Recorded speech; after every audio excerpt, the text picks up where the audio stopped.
Em 2001, na Bahia, o antropólogo e historiador Luiz Motti fez a transcrição de um documento que narra encontros noturnos de algumas mulheres do Piauí colonial com o demônio. Sendo descrito pelo autor como um verdadeiro sabá, bruxas, as práticas relatadas pelas moças podiam ser comparadas desde a trabalhos de entidades realizados na Umbanda até variações de rituais católicos que os próprios colonizadores da época praticavam. Porém, dada a etnia das mulheres e quem detinha o poder da narrativa na época, a única certeza do padre responsável pela Inquisição era que se tratavam de, bruxas. Yep, that's right. I'm back. Woo!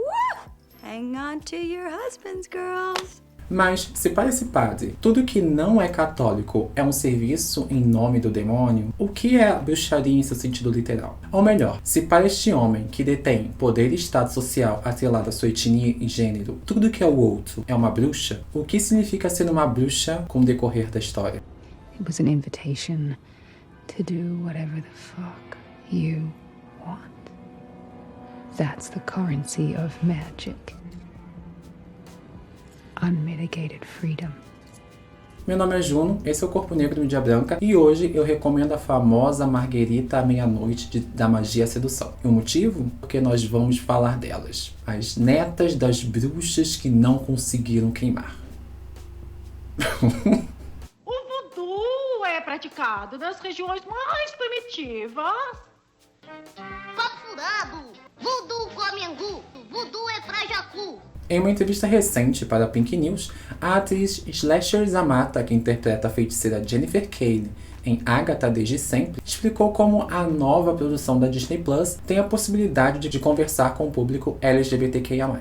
De acordo com ela, existe algo de queer na figura da bruxa clássica. Esse aspecto, felizmente, ganhou ainda mais destaque com o elenco diverso da série. Na entrevista, a atriz ainda lembra o público que é essa mistura de etnias, gêneros e sexualidade que faz a bruxa ser algo tão único. Não apenas por separar o nós do deles, mas também porque é a partir do diferente que encontramos a magia para mudar o mundo. Há algo de especial em criar sua própria comunidade e usar a magia que existe dentro de você. O motivo pelo qual você é diferente é o motivo pelo qual você é especial. Apesar do discurso otimista de Slasher, a verdade é que foram lógicas como essas que impulsionaram Heinrich Kramer a escrever o Malleus Maleficarum, também conhecido como O Martelo das Feiticeiras, escrito em 1484. Lançado como uma espécie de manual de combate aos praticantes de heresias, nesse caso as bruxas, o exemplar ficou conhecido como um dos mais cruéis da época, ensinando não apenas a disseminar ódio, mas também praticar tortura e mortes sangrentas. De acordo com Kramer, o autor do livro, essas figuras hereges, popularmente conhecidas como bruxas, tinham uma íntima ligação com o demônio e podiam gerar todo tipo de malefício para o homem de bem daquela época. Mas, apesar de ser um volume interessantíssimo de se destrinchar e ler e entender, não é sobre o Malleus Maleficarum que eu quero falar nesse vídeo, mas sim da estrutura criada ao redor desse e diversos outros manuais publicados na época. Ou melhor, a quem o ódio semeado nessas publicações era direcionado. De acordo com a autora Silvia Federici, não era aleatória a forma como mulheres comuns eram transformadas em bruxas através desses escritos. Para a filósofa, o catolicismo ter dado apoio à condenação de milhares de mulheres à fogueira ou à forca tem origens menos religiosas e mais capitalistas. Sim, meus amores, esse vídeo é sobre eu reclamando do capitalismo. De novo. Transformar o feminino em algo demoníaco era uma forma de castrar o pouco poder conquistado pelas mulheres durante a Idade Média. Na época, com o surgimento das parteiras, por exemplo, as mulheres passaram a ter certo controle da natalidade, o que poderia gerar um déficit no nascimento de mais trabalhadores para o sistema capitalista. Em outras palavras, a existência de mulheres com conhecimento sobre gestação poderia gerar um futuro com baixa natalidade, o que, em consequência, significa menos fiéis e menos trabalhadores. A partir de agora, seus úteros se transformaram em território político, controlados pelos homens e pelo Estado. A procriação foi colocada diretamente a serviço da acumulação capitalista. Essa ligação entre movimento de caça às bruxas, natalidade, capitalismo e catolicismo pode parecer um pouquinho forçado, mas uma coisa é certa, o Malleus Maleficarum tinha um alvo muito específico, e se tratava do diferente. I know together we can do more than survive. It's our time to thrive. Sendo ainda mais específico, essa perseguição ia em busca das mulheres que desafiavam estruturas de poder e exigiam direitos só dados aos homens. Mas, longe de serem só esses indivíduos, a perseguição das caças às bruxas iam diretamente à ideia que essas pessoas representavam. O que eu quero dizer é que o medo por trás da bruxa não tem tanta relação com os seus pactos, a figura do demônio, seus rituais, mas o receio de uma simples fagulha se tornar um incêndio. Sabe o que eu tava pensando? Pensando? Uma mulher pensando? O martelo das bruxas, de alguma forma, procurava punir aquelas que poderiam gerar algum tipo de impacto na família tradicional. E não, esses indivíduos não iriam destruir famílias roubando suas crianças, colocando mendigos em suas casas ou, sei lá, criando kit gays. Por que algum mendigo ia querer morar com um bolsominion? Muito menos ainda um bolsominion do século XV. Na verdade, elas abalavam as estruturas questionando, disseminando o conhecimento que apenas a igreja e alguns homens detinham na época. Sim, a caça às bruxas está longe de ter sido apenas um movimento religioso, mas também era político. I don't know what is more difficult, being colored or being a woman. Most days I'm happy to be both, but the world keeps interrupting, and I am sick of being interrupted. Em Eu, Tituba, Bruxa Negra de Salem, a escritora Maryse Condé tem a difícil tarefa de ficcionalizar a história de uma das figuras mais importantes dos julgamentos das bruxas de Salem, Tituba, uma mulher negra. Mas, diferente de todos os relatos que excluem Tituba ou a colocam em segundo plano, Condé decide transformá-la em uma protagonista. Ao dar voz a essa personagem que foi apagada da história, a autora nos lembra que, para os julgamentos de Salem, Tituba era apenas um bode expiatório, uma bruxa criada por uma sociedade puritana e racista. Uma sociedade que tinha medo de ser maculada com a figura do outro, que sentia seu sistema patriarcal enfraquecido com a simples presença do desconhecido. E esse receio de ser manchado por um mal invisível, mas presente na figura do corpo negro, é uma questão que percorreu desde a realidade até a ficção. Em Lua Negra, por exemplo, filme de 1934, temos a ideia de que o voodoo, ou melhor, a negritude, pode se esgueirar das florestas para a casa de uma família branca a qualquer momento. Nele conhecemos Juanita, uma mulher branca que perdeu os pais para um sacrifício voodoo quando criança. Após anos tentando lidar com o trauma, Juanita sente uma forte compulsão de retornar ao Haiti, ilha em que ela nasceu e foi criada, e enfrentar seu passado. O único problema é que quando chega nessa ilha tropical, ela é elevada ao status de deusa voodoo pelos moradores negros do Haiti.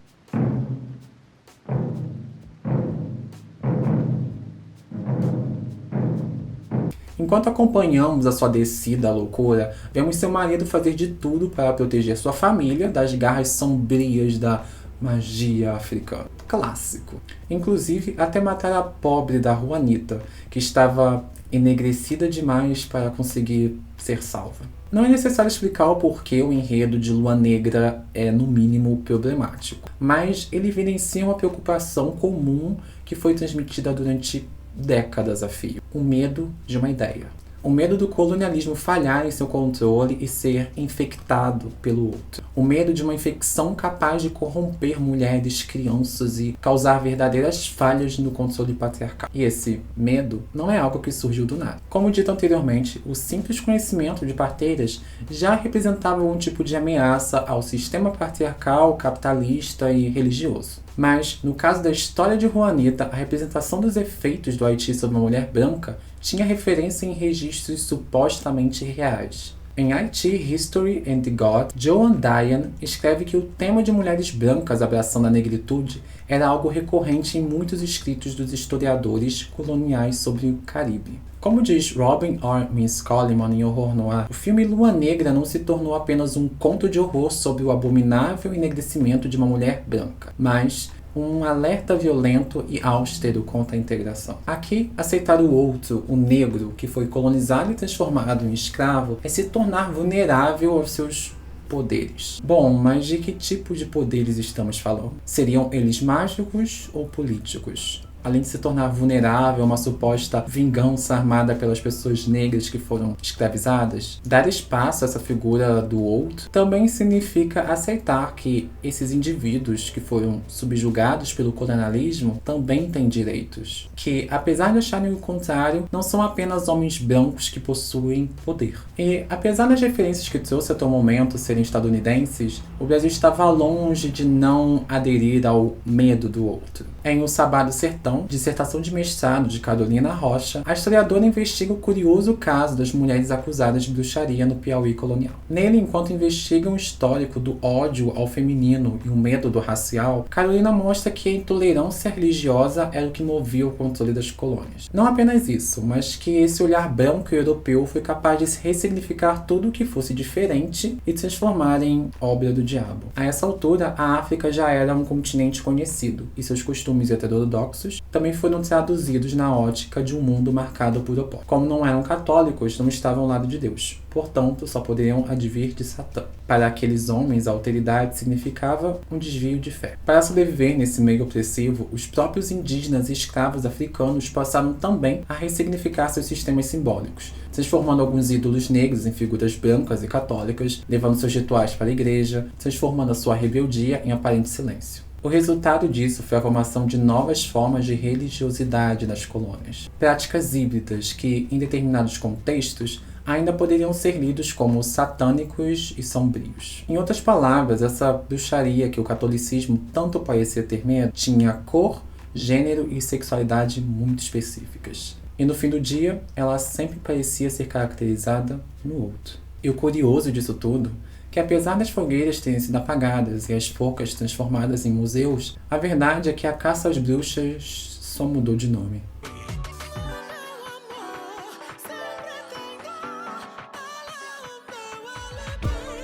Não acreditamos mais que as bruxas andam em vassoura, mas continuamos a acreditar que as raças têm poderes que devemos temer. Em The Oppressive Enduring Legacy of Racecraft, Peter Temin compara a racialidade quase a um sinal de bruxaria. No texto, o autor mostra como a cor da pele foi utilizada como um indício de perseguição, uma prova de que indivíduos perseguidos possuem algum tipo de poder que deve ser temido. Em outras palavras, o poder do diferente. Mas como ser diferente pode criar algum tipo de poder, Juno? Bom, questionando. O legado dessa bruxa de Salem, da parteira, da indígena ou da escrava que tinham conhecimentos além do colonialismo, não se resume a mulheres voando em vassouras. Você senta na vassoura e a gente a joga do penhasco. O quê? Peraí que eu não acabei. Se for inocente, você vai cair e terá uma morte honrosa e cristã. Se contudo for noiva de Satã, vai fazer sua vassoura levá-la para um lugar seguro. Mas vai além, para o seu poder de questionar em meio à mesmice, de formar comunidades capazes de bater de frente com a hegemonia branca e patriarcal, de matar o homem e saber exatamente a pessoa que você vai apontar como seu álibi. E você sabe que ela vai ser seu álibi. Sim, gente, eu trouxe a álibi aqui como referência. Em Bruxaria Apocalíptica de Peter Gray, o autor sinaliza como a bruxaria tem sido registrada como maléfica, benéfica, incestuosa e assassina. Mas também como a cidade ao lado, o país ao lado, a velha, a jovem, o judeu, o leproso, o cátaro, o templário, o ófita, o bogomilo. Eles fazem isso. Você encontrará a bruxa no final de um dedo apontado. E é esse sentimento que vibra durante toda a primeira, e infelizmente única, temporada de The Acolyte, série da Disney Plus ambientada no universo de Star Wars. Nela, conhecemos duas gêmeas que sobreviveram a uma experiência traumática envolvendo os Jedi. Aqui, diferente dos cavaleiros da Ordem que vemos nos filmes e séries de Star Wars, os Jedi representam uma comunidade que acredita fielmente em sua honra e no bem que está fazendo à sociedade. Mesmo que esse bem signifique tirar crianças de seus lares e massacrar toda uma cultura. Sim, acontece coisas assim, você fica meio, pau no cu do Jedi, Sith no talo, Darth Vader tava certo. Sounds an awful lot like a dictatorship to me. Well, if it works. Eu não vou dar grandes spoilers sobre The Acolyte, até porque acredito que, mesmo tendo sido injustamente cancelada, é uma produção que todo amante de bruxaria e que luta contra o racismo religioso deve assistir em algum momento. Porém, o que eu quero demarcar ao citar The Acolyte é que a bruxaria, não importa a sociedade, seja real ou fictícia, sempre tem um rosto muito específico. E isso fica ainda mais evidente quando olhamos para as dezenas de rostos formados pelo coven de bruxas The Acolyte e vemos mulheres negras racializadas, aliens, literalmente as pessoas que viviam às margens da sociedade instaurada pelos Jedi. Como diz Nicholas Charles Peters em Black Magic and White Supremacy, Witchcraft and Allegory for Race and Power, a bruxaria é um conceito perene e obscuro, que existe em todas as culturas em uma manifestação ou... Embora não haja uma explicação singular para a invenção cultural da bruxaria, sua presença está historicamente associada a períodos de agitação social. Essa bruxaria pode ser tanto tratada de forma alegórica quanto literal. Obras como American Horror Story, Eu Não Sou Uma Bruxa, Lovecraft Country, A Bruxa e talvez até mesmo Agatha desde sempre utilizaram e podem vir a utilizar da bruxaria como apenas um pretexto para falar da negritude e sexualidade na nossa contemporaneidade. Mas o mais importante é entender essa bruxa, seja a clássica de Salem, a fictícia ou a moderna, como um convite à rebeldia. Uma lembrança constante de que sempre devemos questionar. Uma presença incômoda para o status quo, seja para o pai de família do século XV, o conselho Jedi ou o homem de bem do século XXI.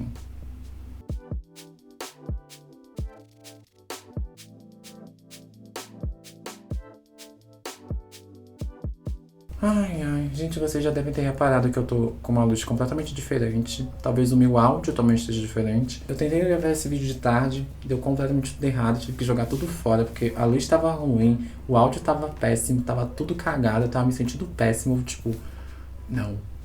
E aí depois de muito tempo existindo aqui na minha cabecinha, eu fiquei, tá, vou tentar agora de noite, com uma luzinha aqui, eu telei, talvez fique bom. Não ficou exatamente do jeito que eu gostaria, porque o jeito que eu gostaria na minha cabeça seria tipo Vingadores, cinematográfico. Infelizmente, não é isso que eu tenho no momento, não é o que eu estou podendo arcar. Então assim, se você tiver pena desse youtuber em sofrimento, porque sim, este animal está em sofrimento, você pode ir lá no meu apoio, assim, me apoiar a partir de R$7, eu acho. Da última vez eu falei errado, eu falei 5, mas eu acho que era 7. Um cafezinho, sabe? Uma aguinha pra minha garganta.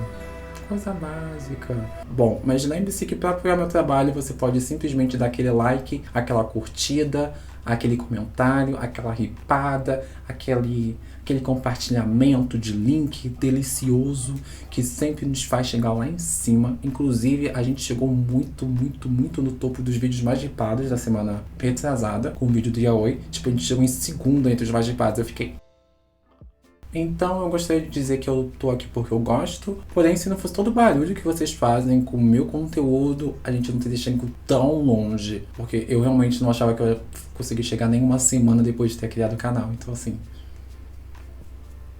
gata. Então, obrigadinho. E adeus. A gente se vê por aí.